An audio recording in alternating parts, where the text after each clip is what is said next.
শৈলেংটা কর্মচারী সমন্বয় সমিতির অফিস থেকে পচা গলা অবস্থায় একটি কঙ্কাল উদ্ধারকে ঘিরে তীব্র চাঞ্চল্য ছড়িয়েছে এলাকায়।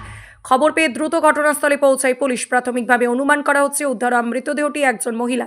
তবে মৃতদেহের পরিচয়, মৃত্যুর কারণ ও ঘটনার প্রকৃত সময় সম্পর্কে এখনো নিশ্চিতভাবে কিছু জানা যায়নি। পুলিশ মৃতদেহ উদ্ধার করে ময়না তদন্তের জন্য পাঠিয়েছে। ময়না তদন্তের রিপোর্ট হাতে পাওয়ার পরই গোটা ঘটনার রহস্য পরিষ্কার হবে বলে জানিয়েছে পুলিশ। জাস্ট আয়া দেখলাম এটি শৈলেংটা থানার আন্ডারে শৈলেংটা বাজারেই একটা পুরনো একটা পার্টি অফিস আসলো, সমন্বয় অফিস। সেই সমন্বয় অফিস অনেক দিন ধরে বন্ধ ছিল বলে জানা গেছে। তো আজকে এখানে কাছে যে শনি পূজা যারা করেছিল তারা ভিতরে রান্না বান্না করার জন্য সেটা খুলেছিল।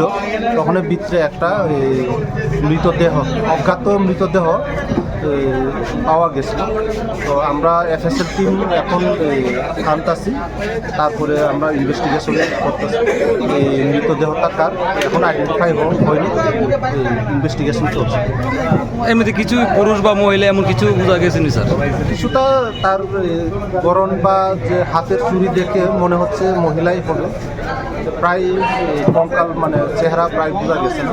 স্যার এটা কেমন পুরানা লাশ হইতে পারে? এটা সেটা প্রায় 3-4 মাসের আরও উপরে হতে পারে, 5-6 মাসও হতে পারে। এটা এফএসএল টিম আসলে পরে তারা ক্লিয়ার করে বলতে পারবে এটি কত মাসের হতে পারে। তবু আমরা যা বাহ্যিকভাবে দেখে মনে হচ্ছে 4-5 মাসের মতো হবে।